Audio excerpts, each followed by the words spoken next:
It's all going wrong. Hello and welcome to part 30 of Backing the Boro. I'm Kev. Coming up on today's episode, we've got two massive away games. The first one's massive just because it would be nice to win it against Spennymoor. The next one is against second place Boston, which is massive because it could make or break our season. Since you were last with me, the run of form that we've been on has been absolutely horrific.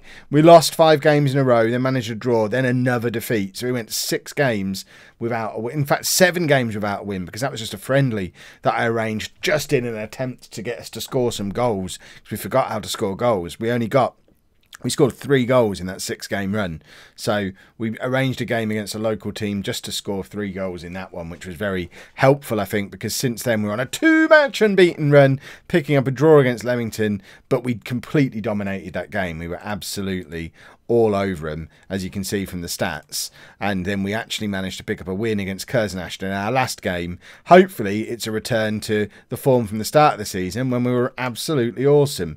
This is the league situation as it stands. 37 games in, so 5 games remaining. We are at the business end of the season, and if you'd have offered me at the start of the season, cliche bingo time, if you'd have offered me at the start of the season to be 5 points clear with 5 games to go, I would have absolutely bitten your arm off. So it's not as bad as I might be making out, but we could and should have had the title wrapped up by now. And as it stands, if we don't beat Spennymoor and then go into Boston and lose, we could end this episode 3 games from the end of the season, not even top of the league, and having to do the hell that is the playoffs again. I don't know if I've got the stomach for the playoffs again. So, this is the team we're putting out there for the game against Spennymoor. We've got Linus in goal, a back four of Anderson, Grimes, Stone and Birch, with Boro, Wheatley, Brundle and Hornsby in midfield, and McQueen and Oyula up front. We're going for a standard mentality away from home. News about Dean Linus, he's refusing to sign a new contract as well. So, if we don't get promoted, we might actually finally have to get a new goalkeeper this year. I'm hoping if we go up, he might agree to sign. But yeah, we've had I think he's the only Nuneaton original in that. Certainly the only one in that team. We've got Tom Elliott on the bench, although I think Tom Elliott's actually left the club in real life. So Linus is the only one now who's still at the club in real life, who's also at the club in the game. So we really want to try and tie him down to a new contract. So promotion is incredibly important. But let's not say the P word. We want to focus on beating Spennymoor first. They are down in a relegation battle, 19th place in the league, well clear of relegation though. They shouldn't be under threat of relegation. Alfreton look like they're going to fall out of the league structure, which is a bit of a worry for the team that we started a non-league to legend at this year. But oh, just please win this football match, please. Linus makes the save. That is the first, I mean, half an hour in, that's the first highlight-worthy attack of the game. And it just looks like it's a bit of a nothing game at the moment. They're edging it for possession. We're edging it for shots. There's not really much of any note going on. I'm quite comfortable with that. If we go and grab an 85th minute winner after a boring game, I am absolutely on board with that. I want to go into the Boston game knowing regardless of the outcome we'll be top of the league after it. Because I think that'll be a bit of a confidence boost. If we go there knowing that if we lose they go above us, then I think there's every chance that we'll just completely bottle it. I don't think we've got much in the way of personality and leadership in this team, but we are 1-0 up, 47 minutes in. It's a carbon copy of both the goals from the last game. McQueen peeling off down the left wing and just squaring it for Oyula. McQueen, I think, now has 20 assists for the season. He doesn't score goals anymore, but he does that so regularly. And I think in Oyula we might finally have a partner for him who can convert some of these chances. And as it stands, that leaves us 5 points clear of Boston with a far superior goal difference, meaning that potentially we could be like that close. I don't want to say it. You know what could happen if we win this and then beat Boston with 3 games to go. You know the situation we could be in, that close. But I am not going to jinx it by saying it. Hopefully the game doesn't know what I'm talking about. It's a game after all. Oh, it's a game after all. Hopefully it doesn't follow hints properly. Right. I feel counter-attacking with half an hour to go seems a bit excessive. We'll give it another 10 minutes unless they equalise, of course.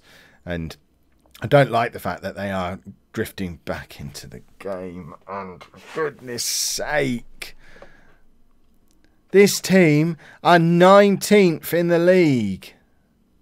How are we letting them do this to us? Oh, dear me. Linus has basically wrapped himself around the post. How he's not shattered his ribcage there, I don't know.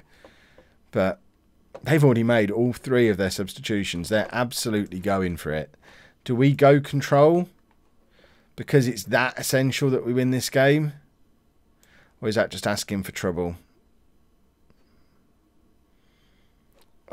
We're going to go control. I've got Sedwin Scott sat there. Let's bring him on for McQueen. Go with a target man. And just hope we can grab a goal from somewhere. Scott hasn't scored for so long. Missed an absolute sitter like 3 games ago, where McQueen squared it to him and he had a completely free header in the middle.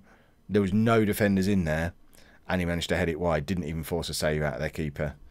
And I mean, we're not even going to get a highlight with him on the pitch. Here you go. He's going to take a free kick for us. It is our last chance and they've headed it clear. And I think that's probably going to be the final whistle. And it is. 1-1's not a disaster, but it's pretty blooming close. This screen, this is one of my favourite features of FM18. I've never recognised it in previous games before, but 4 games of the season remaining, these are our run-ins. And goodness me, am I afraid. We're 3 points clear of Boston, 5 points clear of Stockport. We've got the worst form of anybody. There you go, comfortably the worst form of anybody. But we do have the points advantage and the goals advantage. And our run-in, if we can survive Boston, you would think we should win those 3 games. Whereas Boston have still got to play us and Hereford. And Stockport are playing a whole bunch of playoff challenges. So the back door is there, swinging around open for me. I think we might be able to just nudge through it. Even a draw against Boston, that might be enough with those run-ins that we've got. But I just want us to go there, win 6-0, get back to winning ways. So just the one game, just the one change even for the Boston game. We're bringing Smith in for Boro just because he's the more experienced of the 2. He's been better over the course of the season. They're vaguely similar now in terms of star ratings, but if we compare the average rating over the season, Smith gets the nod on that basis. No other changes, because really there aren't any other changes we can make, other than Elliot coming in as well, because why not? I mean, I'm kind of just randomly moving players around. I could bring Scott in. I could bring Laskowski in. I'm running out of ideas. What I have done is gone to counter-attack him. Your team's... well, of course, yeah, we haven't got any players. I just said that. Yes, we're slight favourites. Yes, great platform and all that. Look at that. Boston have packed out the Jakeman's Community Stadium. I'm pretty sure it's not this big in real life, but they are going to be confident that the form they're in and the way they've managed to break down what was a 10-point gap or 12-point gap at one point to getting them potentially 1 win away from being level on points with us. They must be feeling it. The momentum is all with them and they look excited, whereas we're a little bit... that's going to spoil their fun.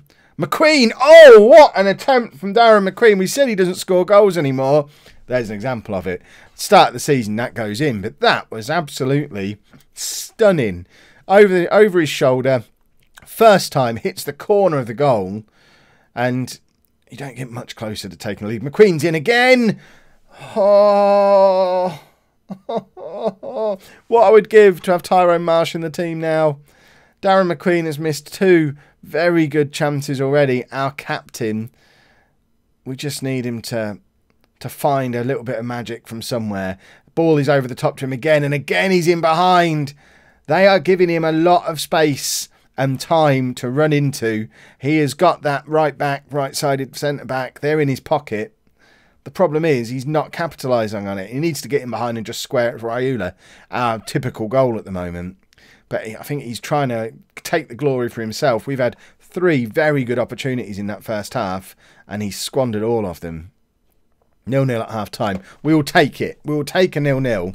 Absolutely we'll take a 0-0. But we're ahead under the Kev ratio. That's not the Kev ratio. Kev's law. Kev ratio is to do with relegation, as we all know. But we're 2-0 up on clear-cut chances. Plus we have a half chance as well. Although Boston have absolutely dominated the possession, but you would expect them to. We're counter-attacking. We've only had 1 shot on target there, and that's really where our second half of the season has gone a little bit wrong. McQueen's down on a 6, and I think that's probably reasonable with the chances that he's missed. But he is causing trouble, so do we take him off? Or do we just keep having him there causing trouble? Because sooner or later the trouble surely is going to go his way. But they are coming at us here, and hopefully we have a way to fend them off. But they're in behind, they get a chance. Their first proper chance of the entire game. And they're clinical with it. They're level on points with us as it stands, with 3 games to go. How on earth have we managed to get ourselves into this ridiculous situation? Oh, we've got to get back into this game. Right, McQueen comes off. Scott comes on. Oh. Elliott comes off. Wheatley comes on. I mean, that's not a change that's really going to change the game, but it's something. We don't have another game. I'll tell you what, we're going to bring the youngster Laskowski on instead of Stone. He's only 17, but we've just given him a contract for next year. I think he's going to end up being one of our starting centre-backs next year. According to that, he's already as good as Grimes and Stone's not even. I guess that's because we've taken Stone off. But no, we'll have him that way around. He can be the stopper. And let's attack. Forget this nonsense with control. Just attack it. And please let us back into this game. Somehow. An equaliser. Somehow, some way. Let's go overload. Brundle's now getting sent off. Every big game we have played in the second half of this season, we have got a red card. Ah. Wheatley, you are the midfield. Pump ball into the box. Go route 1. Wheatley can be the midfield and we'll just pretend we don't have one. Oh, how has it come to this? I feel like I've said that sentence so many times over the last 2 episodes of this series. But I feel I'm a little bit shell-shocked. I don't understand. If you go back 2 episodes, even go back to the intro of yesterday's episode, I don't understand how we've got to this point with 3 games to go and we're level on points for somebody. And we've got nothing. Ugh! I'm not enjoying this save at the moment. I was enjoying it before Christmas. I'm being punished for taking 2 weeks off. And we've lost again. Tuesday's episode will just be the last 3 games of the season, I think. And fingers crossed we find a way to sort ourselves out. If you've enjoyed that, please make sure you leave a nice big thumbs up on there for me. Subscribe to the channel for daily Football Manager videos, 4 PM, 9 PM every single day. And thank you very much for watching.